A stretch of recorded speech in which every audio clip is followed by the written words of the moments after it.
नमस्कार।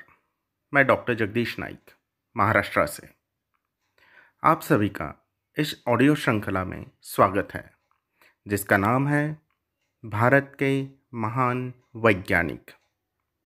आज तक हमने बौद्धायन, महात्मा लगत, वराहमिहिर, भास्कराचार्य, आर्यभट्ट और ब्रह्मगुप्त जैसे महान गणितज्ञ और ज्योतिषी के बारे में सुना। आज हम भारत के ऐसे ही एक महान आयुर्वेदाचार्य इनके बारे में सुनेंगे, जिनका नाम है वाग्भट। वाग्भट अपने ग्रंथ में अपने बारे में बहुत कम जानकारी देते हैं। इनका जन्म सिंधु प्रदेश में हुआ था। इनके पिता का नाम सिंहगुप्त था और पितामह का नाम वाग्भट था।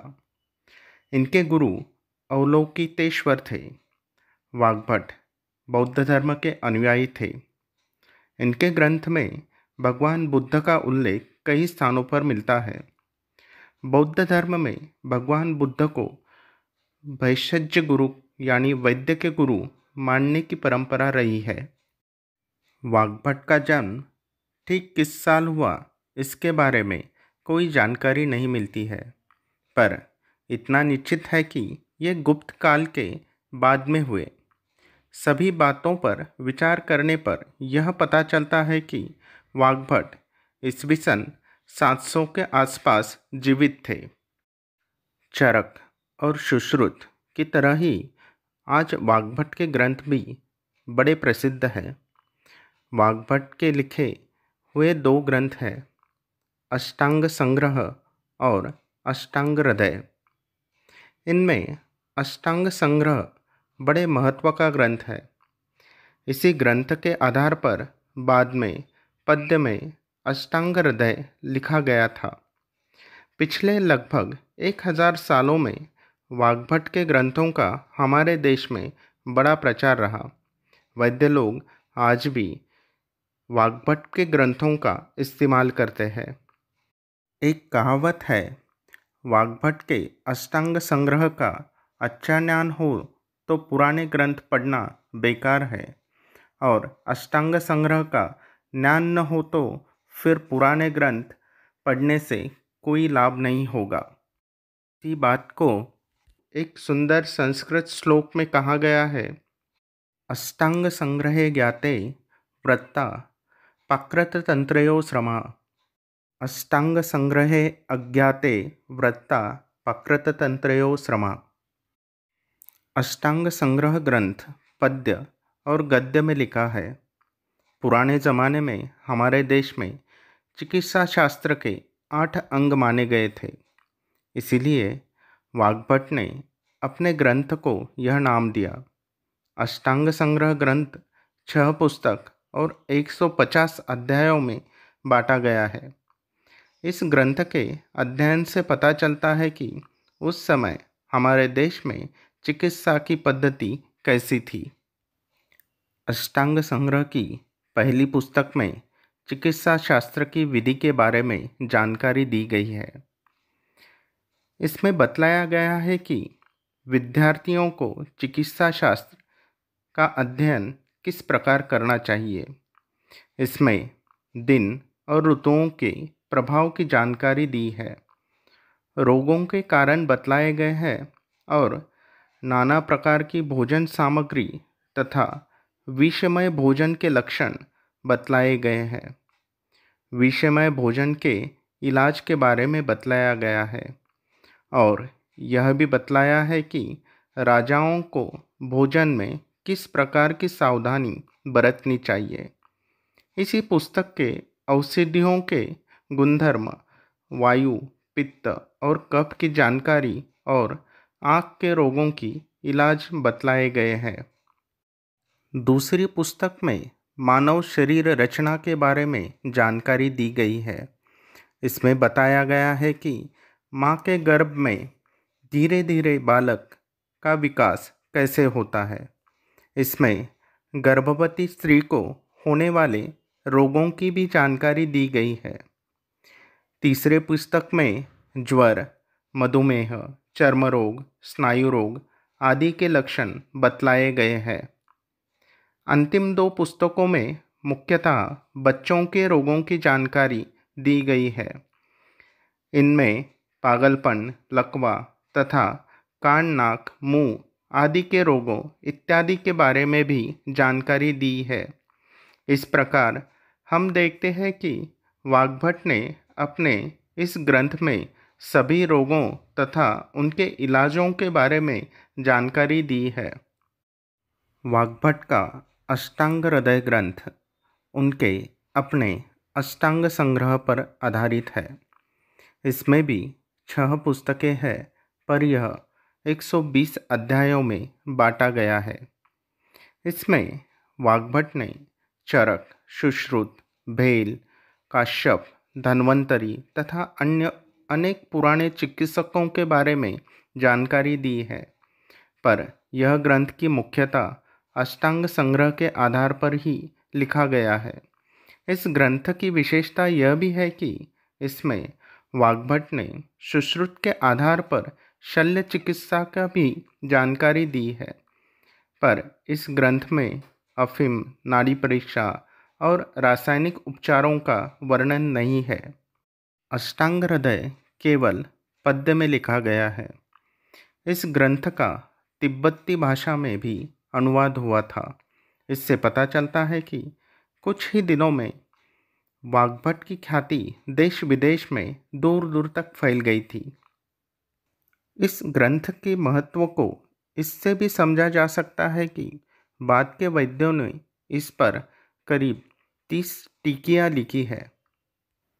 आयुर्वेद के किसी भी अन्य ग्रंथ पर इतनी अधिक टीकियाँ नहीं लिखी गई। वाग्भट के अष्टांग संग्रह पर भी टीकियाँ लिखी गई है। इनमें से इंदु की लिखी हुई शशिलेखा नामक टीका अधिक प्रसिद्ध है। पुराने ज़माने में हमारे देश में आयुर्वेद को बड़ा सम्मान प्राप्त था।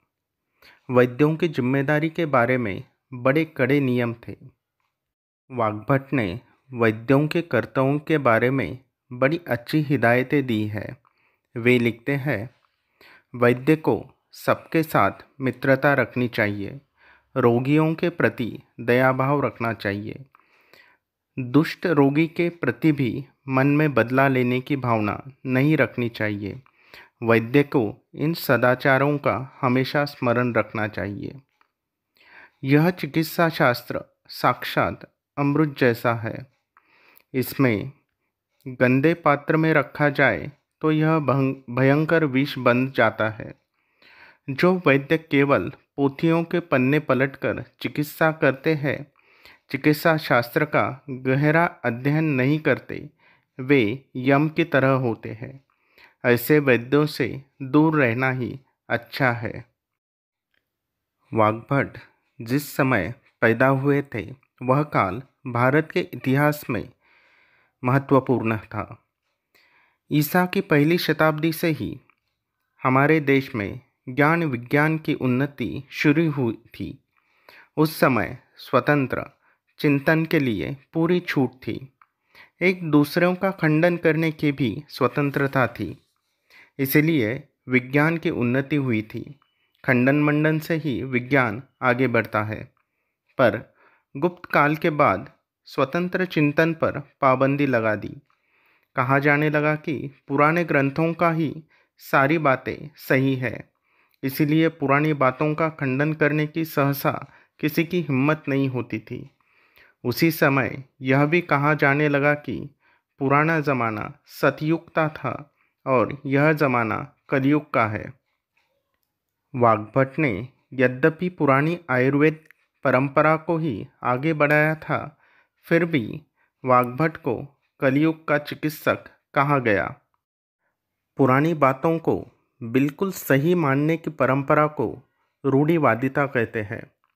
वाग्भट इस रूढ़िवादिता के बहुत खिलाफ थे। उस समय कुछ लोग कहने लगे होंगे कि पुराने ग्रंथों का आयुर्वेद ज्ञान ही सही है। आयुर्वेद ज्ञान ही सही है। वाग्भट ने इस बात का जबरदस्त विरोध किया। अष्टांग हृदय के एक श्लोक में वे लिखते हैं, पुराने ऋषि मुनियों के ग्रंथ में ही सत्यता है तो चरक और सुश्रुत के ग्रंथों को भी छोड़ दो और केवल बैल आदि के ग्रंथों को पढ़ो। असल में सही बात जहाँ भी मिले उसे ग्रहण कर लेना चाहिए। एक अन्य श्लोक में वाग्भट कहते हैं, कोई बात ब्रह्मा ने कही हो या ब्रह्मा के बनाए हुए किसी मनुष्य ने, इससे सत्य बात छिप नहीं सकती। सत्य बात का ही अच्छा परिणाम होगा। इन कथनों से लगता है कि वाग्भट प्रगतिशील विचारों के समर्थक थे। पर आज क्या हाल है? आज भी हम सुश्रुत, चरक और वाग्भट आदि ग्रंथों से आगे बढ़ने को तैयार नहीं है। पिछले करीब 1000 साल में चिकित्सा शास्त्र हमारे देश में बहुत धीरे गति से आगे बढ़ रहा है। आज पाश्चात्य देशों का चिकित्सा विज्ञान बहुत उन्नति कर चुका है। हमारे वैद्यों को इस नए ज्ञान का भी परिचय प्राप्त करना चाहिए। चरक, सुश्रुत और वाग्भट की कई बातें आज भी उपयोगी है, पर आज केवल पुराने ज्ञान पर ही निर्भर रहने से नहीं चलेगा।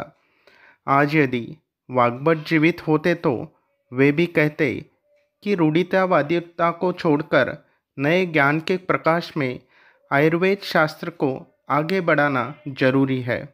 संक्षिप्त में ये थे प्रगतिशील विचार वाले भारत के महान आयुर्वेदाचार्य वाग्भट, जिन पर हमें गर्व है।